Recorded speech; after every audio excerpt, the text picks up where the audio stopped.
The classroom at Galactic University buzzed with nervous energy as Professor Vextar announced the final assignment. His 6 eyes swept across the diverse group of graduate students, each representing different species from across the known galaxy. You will observe a primitive civilization for 1 full rotation, the professor said, his tentacles clicking against the holographic display. This is your chance to study evolutionary development in its natural state. Jiho shifted in his water-filled suit, his gills fluttering with excitement. As a Kethran from the peaceful ocean world of Aquatica Prime, he had always been fascinated by how other species lived. His people had evolved in calm, warm seas where the biggest danger was an occasional strong current. "Where will we be going?" asked Yunji, her crystalline body chiming softly as she moved. The Veltar student was made of living silicon and minerals, her species having developed on a quiet moon where they fed on gentle radiation and rare metals.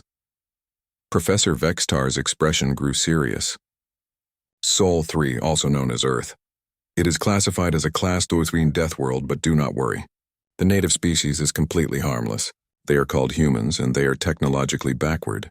They have not even achieved faster-than-light travel. Minho clicked his mandibles together, the sound echoing from his insect-like head. As part of the Korth hive mind, he was always connected to millions of his brothers and sisters back home on their perfectly organized world. The idea of studying isolated individual creatures was strange to him. A death world? Hyon asked, her energy form flickering with concern. The Zephyrian was made of pure energy, and usually fed on the gentle radiation from her home star. Why is it dangerous if the natives are harmless? The planet itself is unstable, Professor Vextar explained. Extreme weather, dangerous animals, toxic plants. But these humans have somehow survived despite being weak. They hide in shelters and avoid the dangerous parts of their world. You will observe how they manage to stay alive in such conditions. It will be educational. The professor activated the holographic display, showing them images of Earth. Jiho gasped as he saw vast oceans, but the water looked strange and dangerous. Yunji noticed massive mountains that looked nothing like the smooth crystal formations of her home. Minho saw forests so chaotic and disorganized that they hurt his orderly mind. Hyon observed that the star was violent and unpredictable, nothing like her gentle home sun. You will have standard observation equipment, Professor Vextar continued. Cloaking devices will keep you hidden. Atmospheric suits will protect you from the hostile environment. Your mission is simple. Watch these humans for 30 Earth days and write a report on how they survive. Focus on their primitive survival mechanisms. The professor handed them data tablets containing basic information about Earth. Jiho read that the planet was mostly covered in water, but the water contained dangerous chemicals and microscopic predators. Yunji learned that the surface was constantly changing due to something called weather and geological activity. Minho discovered that the planet had no organization at all. Billions of different species all competing with each other. Hayan found that the atmosphere blocked most of the healthy radiation that energy beings needed. This seems very dangerous, Jiho said, his water suit bubbling nervously. Are you sure the humans are not dangerous too? Professor Vextar laughed, a sound like grinding metal. Humans, dangerous? Look at them. He showed images of humans walking around without any visible armor or weapons. They have soft skin with no natural protection. No claws, no fangs, no venom, no armor plating. They are so weak that they need to cover themselves with artificial materials just to stay warm. They are probably the most harmless species in the galaxy. But they survive on a death world, Yunji pointed out, her crystal body ringing with confusion. Barely, the professor replied. They build hiding places and avoid danger. They are like insects that scurry away when the lights come on. This is why studying them will be valuable. You will learn how even the weakest species can survive through cowardice and avoidance. The students looked at each other uncertainly. The assignment seemed straightforward enough, but something felt wrong about the professor's explanations. When do we leave? Minho asked. Tomorrow, Professor Vextar said. Your transport ship is equipped with everything you need. Remember, do not interfere with the humans. Simply observe and learn. These creatures are too primitive to understand advanced technology, so your cloaking devices will easily keep you hidden. That evening, the 4 students met in the university's common area to prepare for their mission. Jiho brought extra water purification tablets, worried about Earth's contaminated oceans. Yunji packed additional radiation shielding, concerned about the violent star. Minho loaded extra communication equipment to maintain contact with his hive mind across such a vast distance. Haiyan prepared backup energy cells in case the hostile environment drained her power. I have been reading more about Earth, Yunji said, her voice creating musical tones. The gravity is much stronger than most worlds. The magnetic field is chaotic. The weather patterns are completely unpredictable. And look at this, Jiho added, showing them data on his tablet. The oceans contain something called salt. Salt is poison to most life forms. How do they survive drinking poison water? Minho's antennae twitched as he shared information from his hive mind. My brothers and sisters have searched the galactic databases. Earth has the highest concentration of natural disasters in known space. Earthquakes, volcanoes, storms, floods, everything happens there. Haiyan's energy form dimmed with worry. Maybe we should request a different assignment. This sounds too dangerous, but they all knew it was too late. Professor Vextar had made it clear that this was their final examination. Failing meant repeating the entire year of study. The next morning, they boarded their transport ship. The vessel was small but well-equipped with observation tools, cloaking technology, and life support systems designed for their different species' needs. As they left the safety of the university's space station, Jiho looked back at the civilized galaxy behind them. At least it will only be 30 days, he said, trying to sound optimistic. How bad can it be? Yunji agreed. We just need to watch some primitive creatures hide from danger. Minho calculated the odds of success based on their equipment and training. The numbers were reassuring. Haiyan focused on the fact that they would be safely cloaked and protected. None of them suspected that they were about to discover why humans were the only species in galactic history to evolve on a death world and survive to develop intelligence. None of them realized they were about to learn why the rest of the galaxy had quietly agreed to leave Earth alone. Their ship jumped to faster-than-light speed, carrying 4 confident students toward the most terrifying education of their lives. The transport ship shuddered violently as it entered Earth's solar system. Alarms started blaring immediately, and the 4 alien students looked around in panic as their instruments went crazy. What is happening? Jiho shouted over the noise, his water suit sloshing as the ship rocked back and forth. Yunji tried to check the navigation systems, but her crystalline fingers could barely work the controls as they shook. The electromagnetic readings are off the charts. This star is throwing out more radiation than our home suns combined. Minho's connection to his hive mind started breaking up, filled with static and confusion. I am losing contact with my people. There is too much interference in this system. Haiyan's energy form flickered weakly. This radiation is all wrong. It is chaotic and dangerous, not the gentle energy we need to survive. Through the ship's viewing port, they could see why their systems were failing. The space around Earth's star was a nightmare of activity. Solar flares shot out like cosmic whips. A massive belt of rocks and metal debris orbited between the planets, ready to smash any ship that came too close. Several enormous planets pulled at each other with gravitational forces that made space itself twist and bend. How does anything live in this chaos? Jiho whispered, watching as their ship's shields sparked and strained just from flying through the area. The humans must live deep underground, Yunji said, her voice shaking. No life could survive on the surface with all this cosmic violence. It took them 3 hours to carefully navigate through the dangerous space around Earth. When they finally saw the planet itself, they were shocked. Instead of the dead, lifeless rock they expected, Earth was covered in swirling white clouds, deep blue oceans, and green and brown land masses. Impossible, Minho clicked. The planet is alive. But how? Their ship's computers finally found a safe place to land, a large forest area that their sensors said was uninhabited by intelligent life. They cloaked their ship and carefully stepped out onto Earth's surface. The moment they left their protective vessel, everything went wrong. Jiho's water suit immediately started overheating. The air around them was so thick with water vapor that it felt like breathing soup. The humidity levels are lethal, he gasped. This much water in the air would drown most species. Yunji began to panic as her crystal body started to fog up and weaken. The moisture is everywhere. It is getting into my structure. This much humidity would dissolve most silicon-based life. Minho clutched his head in agony as billions of sounds assaulted his sensitive hearing. Every leaf rustling, every insect buzzing, every bird calling created a massive wall of noise that his hive mind could not process. Too much chaos. Too many individual voices. How does anything think in this madness? Heian grew dimmer and weaker, as Earth's thick atmosphere blocked most of the solar radiation she needed for food. I am starving, she whispered. The air is filtering out all the energy I need to survive. But their horror was only beginning.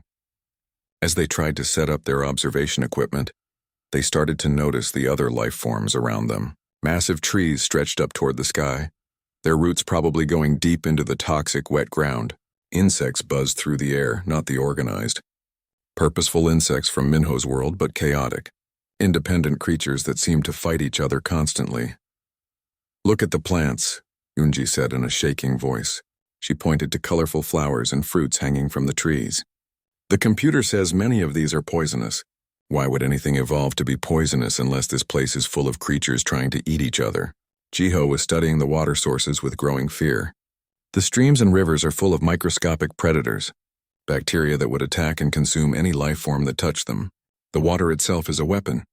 Minho discovered something even worse as he studied the forest floor. Everything here competes for everything else. Plants grow over other plants to steal their sunlight. Animals hunt other animals for food. There is no cooperation, no organization, no peace anywhere. That's when they heard voices. Through the trees, a group of humans was walking toward their location. The aliens quickly checked their cloaking devices and huddled together to watch these primitive creatures who somehow survived in this nightmare world. The humans were led by a man there, equipment identified as Dr. Kangman, apparently some kind of scientist. Behind him walked several others, including a woman named Yuna. They were dressed in simple cloth coverings and carried basic tools, but what shocked the alien students was how casual and relaxed the humans seemed. Dr. Kangman was actually talking and laughing with his team as they walked through what the aliens now realized was one of the most dangerous environments in known space. Look at them, Jiho whispered. They are not wearing any protection. No environmental suits, no breathing apparatus, no shielding at all. They are drinking the water, Yunji said in disbelief, watching as one of the humans filled a container from a stream and took a long drink. They are consuming liquid filled with microscopic predators and calling it refreshing. The humans set up a small camp and began working with their scientific equipment.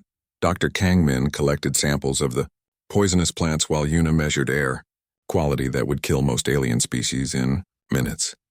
Then something happened that made all four alien students question everything they thought they knew about survival. A snake slithered out from under some rocks, but not just any snake. The alien scanners immediately identified it as one of Earth's venomous species, carrying enough poison to kill 100 beings the size of a human. The snake bit Yuna on the hand before anyone could react. The alien students prepared to watch the human die horribly. According to their instruments, the venom was already spreading through her system and should shut down her nervous system within minutes. Instead, Dr. Kangman calmly walked over with a small kit of medical supplies. He gave Yuna an injection, bandaged the bite, and told her to sit down and rest for a while. Then he went back to work, asking the others what they wanted for lunch. She should be dead, Hyan whispered, her energy form trembling. The venom is still in her system, Minho confirmed, checking his readings, but her body is somehow fighting it off. She is neutralizing a poison that would kill most known life forms. Yuna sat quietly for about an hour, then stood up and went back to work. When Dr. Kangman asked how she felt, she said she was a little tired but fine. She complained more about being hungry than about nearly dying from venom. This is impossible, Yunji said. No species can survive like this. They must have some kind of hidden technology, some advanced medical system we cannot detect. But as they watched for the rest of the day, they saw no advanced technology at all. The humans used simple tools, basic equipment, and seemed to rely entirely on their own bodies to survive in conditions that were already killing the alien students even with their protective gear. As night fell and the temperature dropped to levels that would freeze most alien blood, the humans simply put on slightly thicker clothing and built a small fire for warmth and cooking. They fell asleep on the ground, surrounded by poisonous plants, dangerous animals, and environmental conditions that would challenge the best alien survival equipment. Tomorrow we need to find where they keep their real survival technology, Jiho said as the students retreated to their ship for the night. There has to be an explanation for this. But deep down, all four of them were starting to suspect that they had made a terrible mistake in their assumptions about humans. These creatures were not hiding from their dangerous world. They were living in it as if it was perfectly normal. And that was more terrifying than any death world they had ever imagined. The alien students decided to follow Dr. Kangman's research team to different locations around Earth, hoping to find evidence of the advanced survival technology that must exist somewhere. What they found instead challenged everything they believed about the limits of biological survival. Their first stop was a place the humans called the Arctic. The transport ship's environmental controls screamed warnings as they approached the polar region. Outside temperatures dropped to levels that would instantly crystallize most alien blood and freeze their cellular structure solid. "No life can exist here," Jiho said, his water suit's heating system working at maximum power, just to keep him from becoming ice. "This is beyond the thermal survival range of any known species." Dr. Taehyun, a human geologist, stepped out of a simple aircraft wearing only thick cloth coverings and boots. The alien students watched in horror as he breathed the freezing air directly into his lungs. Air so cold it would shatter most respiratory systems on contact. "Where is his environmental suit?" Yoonji asked, her crystal body beginning to crack from the cold despite her ship's protection. "How is he not dead?" Dr. Taehyun spent the entire day walking across ice, collecting rock samples and taking measurements. When wind began blowing snow around him at speeds that would strip flesh from most creatures, he simply pulled up his hood and continued working. He even removed his gloves at one point to handle delicate instruments with his bare hands. "His body temperature is maintaining itself," Minho reported, reading their scanners in disbelief. "He is generating enough internal heat to survive in conditions that would kill us in seconds." That evening, they followed Dr. Taehyun to what he called a research station, a simple building that looked like it could barely protect against ordinary weather, let alone Arctic conditions. Inside, humans were eating, laughing, and planning the next day's work as if they were not surrounded by a frozen wasteland of death. "Tomorrow we will visit the volcano," Dr. Taehyun told his team casually. The alien students looked at each other in shock. Volcano? They had read about these geological features, places where the planet's molten core erupted to the surface, creating temperatures hot enough to melt most metals. The next day, they followed the research team to an active volcano. Before they even got close, their ship's heat shields began to fail. The temperature readings climbed far beyond what any of their species could survive. Dr. Jiwon, another researcher, walked right up to the edge of the volcanic crater, wearing the same simple protective clothing they had used in the Arctic. She collected samples of gases and lava that registered temperatures beyond their instrument's ability to measure. "The heat should be cooking her from the inside," Hyeon whispered, her energy form barely visible as she tried to hide from the overwhelming thermal radiation. "Those gases are toxic to every known form of life." But Dr. Jiwon worked calmly and efficiently, breathing air filled with sulfur compounds that would poison most alien respiratory systems. When hot ash began falling like snow around her, she simply brushed it off her clothing and continued her research. The alien students fled to a safer distance, their ship's cooling systems overloading. From there, they watched Dr. Jiwon spend the entire day working in conditions that were literally hellish. "Maybe they are only adapted to extreme environments," Yoonji suggested desperately. "Maybe they cannot survive in normal conditions." Their next observation location destroyed that theory completely. Following Dr. Kangmin's team to a desert region, they found humans surviving in yet another impossible environment. The sun beat down with radiation levels that would burn most alien skin in minutes. The air was so dry it would dehydrate most species to death in hours. The ground temperature was hot enough to cook food. Researcher Dong-hyuk, their desert guide, walked across burning sand wearing light clothing and a hat. He drank small amounts of water from a container, rationing it carefully but not seeming worried about running out. "How much water does he need?" Jiho asked, calculating the survival requirements. His own species needed constant immersion in water to live.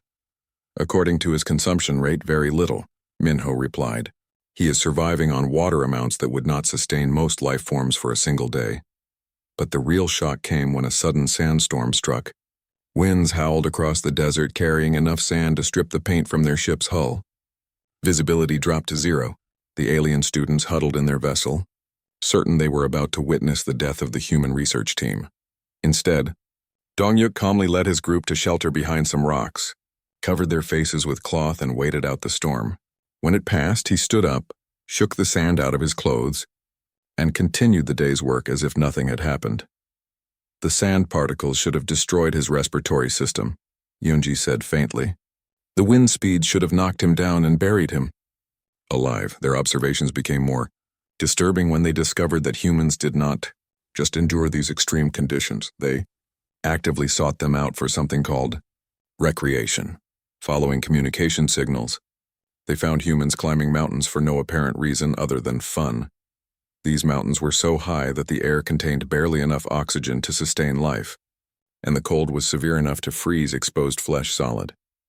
Climber Jungi reached the summit of a peak that was higher than most alien cities, breathing air so thin it would cause immediate unconsciousness in most species. Instead of quickly retreating to safety, he took pictures, ate food, and seemed to enjoy the view. He climbed all the way up there just to look around? Jiho asked in confusion. There was no purpose, no survival need, no resources to gather. Humans appear to challenge their environment for pleasure, Minho reported, his hive mind struggling to understand such individual, purposeless behavior. Even more disturbing was their discovery of extreme sports. They watched humans throw themselves out of aircraft with only fabric parachutes for protection, dive into freezing water from dangerous heights, and race vehicles at speeds that would be lethal if anything went wrong. They are deliberately putting themselves in danger, Heian observed, her energy form flickering with confusion. They are seeking out potentially fatal situations for entertainment. The final shock of their environmental observations came when they witnessed a mountain rescue operation. A human named Xiongho had become trapped in an avalanche, tons of snow, and ice that had buried him in conditions that would kill most aliens instantly. The rescue team hiked for hours through dangerous terrain to reach him. They dug through snow with hand tools, worked in freezing temperatures, and refused to give up even when the situation seemed hopeless. When they finally found Xiongho, he had been buried for over 6 hours in conditions that would preserve most alien corpses for future study. Instead, he was still alive, conscious, and mainly concerned about his injured leg rather than his near-death experience. I was getting pretty cold down there, Xiongho told his rescuers cheerfully as they helped him to safety. Pretty cold. The alien students checked their instruments again. The temperature he had survived in would instantly freeze most alien blood solid. Yet he described it as merely uncomfortable. As they watched the rescue team carry Xiongho down the mountain, laughing and joking despite having just saved a life in conditions that would challenge advanced alien technology, the 4 students began to realize they were not observing a species that barely survived on a death world. They were observing a species that had mastered their death world so completely that they treated its most dangerous conditions as minor inconveniences. What have we gotten ourselves into? Jiho whispered as their ship retreated to a safe distance. I do not think these humans are primitive, Yunji said quietly, her crystal body chiming with fear. I do not think they are harmless either, Minho added. Heian said nothing, but her energy form grew dimmer as she began to understand that everything Professor Vextar had told them was terribly, horribly wrong. They were not studying weak creatures who hid from danger. They were studying something much more frightening than that. Back in their ship that night, the 4 alien students gathered around their data collection equipment to review what they had observed. What they discovered in the biological analysis of humans made their previous fears seem like pleasant dreams. Look at this, Yunji said, her crystal body chiming with nervous energy as she displayed the scanned data. I have been analyzing human anatomy based on our observations. The holographic display showed a detailed breakdown of human physical structure. Jiho's gills stopped moving as he stared at the information. Their eyes, he whispered. Look at where their eyes are positioned. Unlike the aliens, whose eyes were placed on the sides of their heads to watch for danger from all directions, human eyes pointed forward. Both eyes faced the same direction, creating overlapping fields of vision. Forward-facing eyes, Minho clicked in recognition, his antennae twitching with alarm. That is the mark of a hunting species. Predators need precise depth perception to catch prey. Yunji highlighted another section of the display. Look at their teeth structure. The analysis showed that humans had multiple types of teeth, sharp ones for cutting and tearing flesh, and flat ones for grinding plant matter. Most alien species had teeth designed for only one type of food. Omnivores, Heian said, her energy form flickering with understanding. They are designed to eat both plants and other living creatures. But that is not the worst part, Yunji continued, bringing up locomotion data. Watch this analysis of how they move. The display showed human movement patterns focusing on their method of travel. Unlike most species that moved quickly in short bursts, humans could maintain steady movement for incredible distances. Persistence hunting, Minho said in horror as the realization hit him. They do not catch prey by being faster or stronger. They follow it until it collapses from exhaustion. Jiho pulled up additional data he had been analyzing. I have been studying their body chemistry. Look at what they can consume safely. The list made all 4 students recoil in shock. Humans could digest alcohol, a substance that was toxic to most known life forms. They consumed caffeine, which was essentially a plant poison that most species used as an insecticide. They ate capsaicin, a chemical so irritating that most aliens used it as a weapon. They drink poison for pleasure, Jiho said in disbelief. Look at these consumption rates. Some humans consume alcohol regularly and build up tolerance to it. And this, Yunji added, highlighting another section. Their tears and sweat contain salt. They literally cry and perspire poison. Heian discovered something even more disturbing as she analyzed their behavioral patterns. They do not just hunt for survival. Look at these recreational activities. The display showed humans engaged in something called fishing, sitting patiently for hours to catch other living creatures, then releasing them back into the water for fun. Other humans practiced target shooting, using projectile weapons to hit small objects at incredible distances, apparently just to maintain their hunting skills. They keep their predator abilities sharp even when they do not need to hunt, Minho observed. This suggests deeply ingrained hunting instincts. As they continued their analysis, each discovery became more frightening than the last. Humans had opposable thumbs that made them incredibly skilled at creating and using tools. Their binocular vision gave them excellent depth perception for throwing projectiles accurately. Their upright posture freed their hands for carrying weapons while moving. We need to observe them in their natural hunting behavior, Yunji suggested, though her voice shook as she said it. The next day, they followed a communication signal to a rural area, where they found researcher Sowan tracking something through the forest. The alien students cloaked their observation equipment and watched as Sowan and her team followed marks in the ground that were invisible to alien sensors. How can they see those traces? Jiho asked, watching the humans follow a trail that their advanced equipment could not detect. Enhanced sensory processing, Minho replied, checking his readings. Their brains are interpreting environmental data that our instruments cannot even register. They discovered that the humans were tracking what they called a problem predator, a large carnivorous animal that had been threatening local villages. The alien students expected the humans to set up some kind of trap or call for help from their authorities. Instead, they watched in growing horror as the research team actively hunted the creature. Sowan moved through the forest with fluid grace, reading signs and tracks like a written language. Her team spread out in a coordinated pattern that reminded Minho disturbingly of his own hive mind's hunting formations.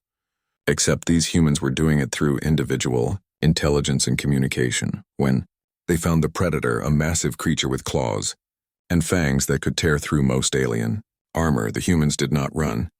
Wildlife expert Hyunwoo approached the animal calmly, speaking to it in low, steady tones. He is getting closer to it, Jiho said in disbelief, watching as Hyunwoo moved within striking distance of the dangerous animal. Why is he not afraid? Look at his body language, Yunji observed. He is not showing any fear responses. His heart rate is steady. His breathing is controlled. Hyunwoo reached out with his bare hands and grabbed the animal around its jaws and neck.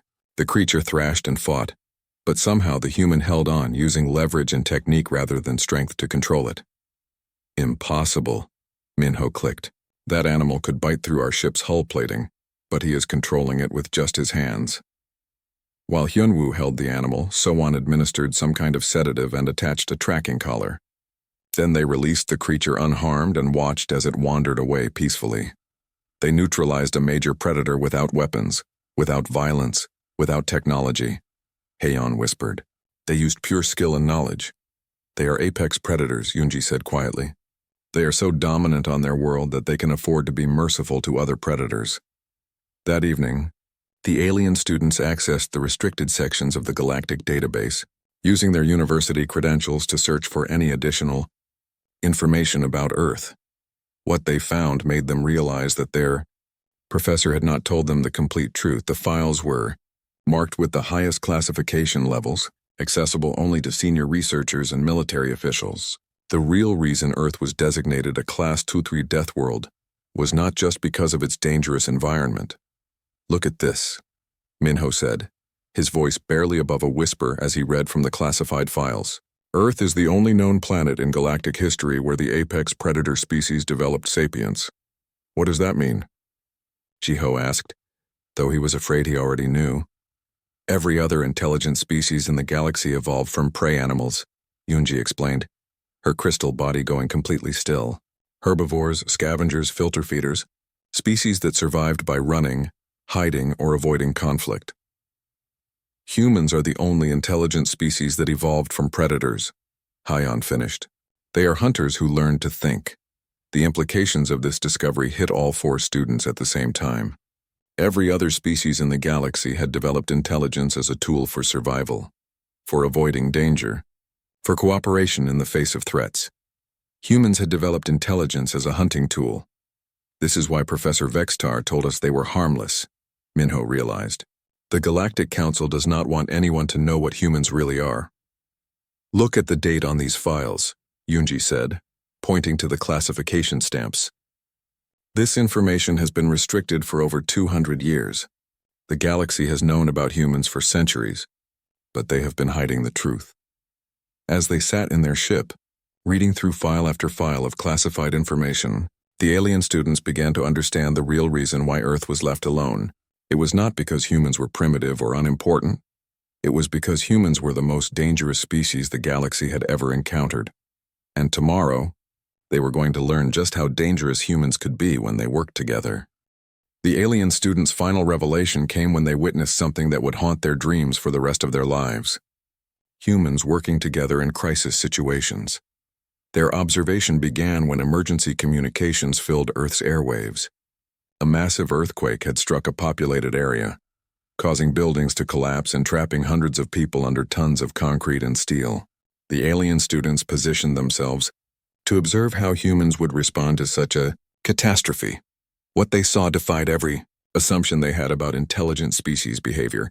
Within minutes of the disaster, humans began arriving from all directions, not just local authorities but ordinary citizens who had heard about the emergency and come to help. They did not wait for orders or organization. They simply began working together with terrifying efficiency. Look at them, Jiho whispered, watching through their ship's sensors. They are running toward the danger, not away from it. Search and rescue teams arrived with equipment and immediately began coordinating their efforts. But what shocked the alien students was that these were not specially trained super soldiers or enhanced beings. They were ordinary humans who had chosen to spend their lives running toward disaster. Dr. Nari, an emergency physician, set up a medical station in the middle of the chaos. The alien students watched in horror as she calmly performed surgical procedures that would require specialized cleanroom facilities on any other world. She worked with tools that looked like weapons, cutting into damaged humans and repairing their internal systems using nothing but her knowledge and steady hands.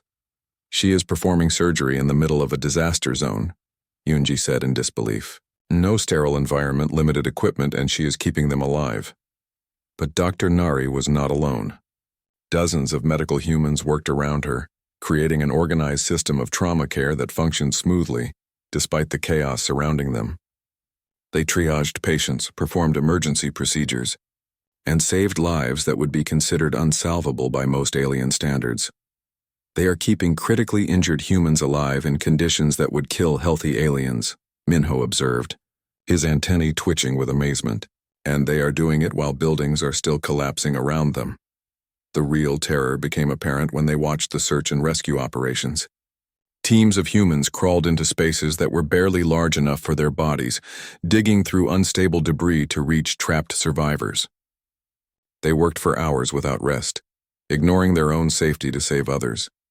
Engineer Kyung-ho led a team that was trying to reach people trapped in a collapsed building. The structure was unstable, with tons of concrete hanging overhead ready to fall at any moment. Most intelligent species would have declared the rescue too dangerous and written off the trapped individuals as acceptable losses. Instead, Kyung-ho calculated load stresses, planned support structures, and led his team into the death trap armed with nothing but construction tools and determination. They are risking their lives for people they do not even know, Hyeon whispered, her energy form flickering with confusion. There is no hive-mind connection, no genetic relationship, no survival benefit. Why are they doing this? Pack hunting behavior, Minho realized with growing horror, but adapted for cooperation instead of killing. The students watched as Kyung-ho's team worked with impossible precision. They communicated through hand signals when verbal communication was blocked, anticipated each other's actions without discussion, and functioned as a perfectly coordinated unit despite being individuals from different backgrounds and training. Look at their tactical coordination, Yoonji noted, analyzing their movement patterns. It is more sophisticated than most military operations we have studied. When one section of the building started to collapse, the rescue team did not flee. Instead, they adapted their plan in real time, with each member automatically adjusting their role based on changing conditions. No orders were given, no central authority made decisions. They simply functioned as a collective intelligence that emerged from individual cooperation.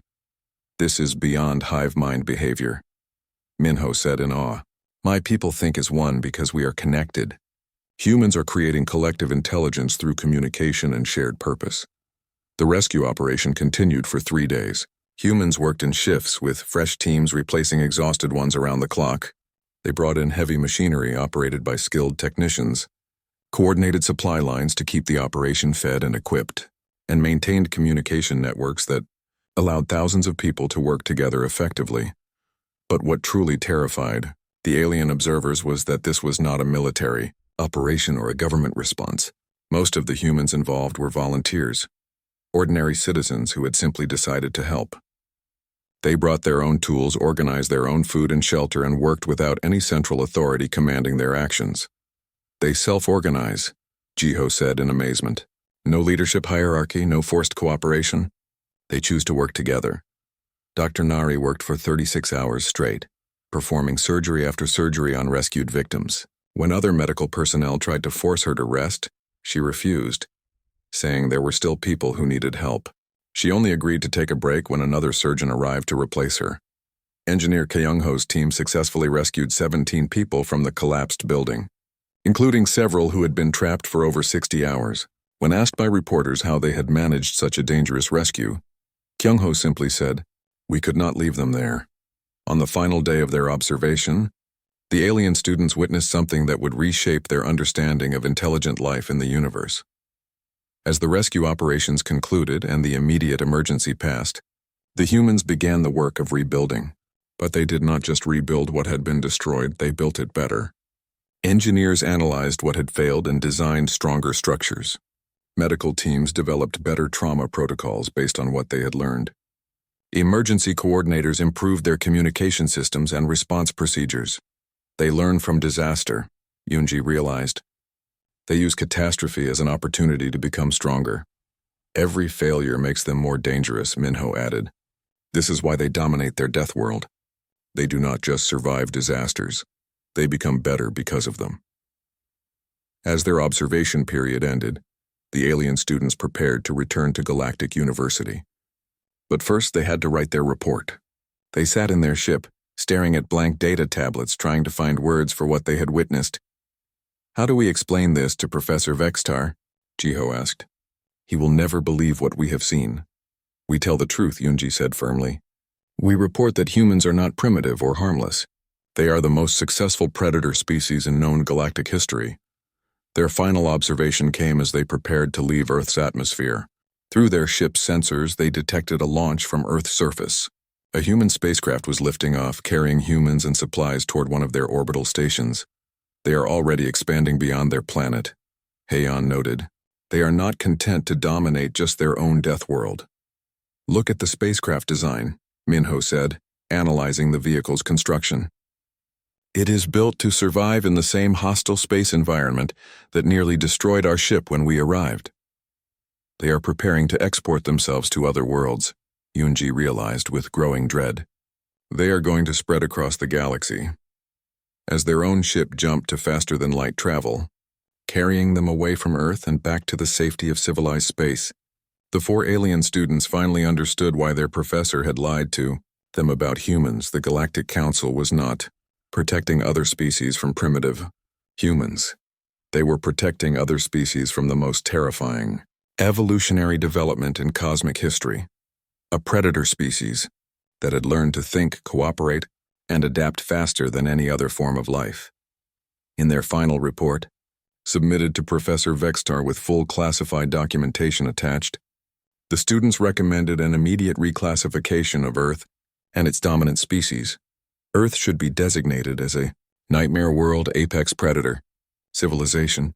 Humans should be classified as galactic threat level maximum, and under no circumstances should humanity ever discover that they were not alone in the universe, at least not until the Galactic Council could determine whether humans were potential allies or the beginning of the end for every other intelligent species in known space.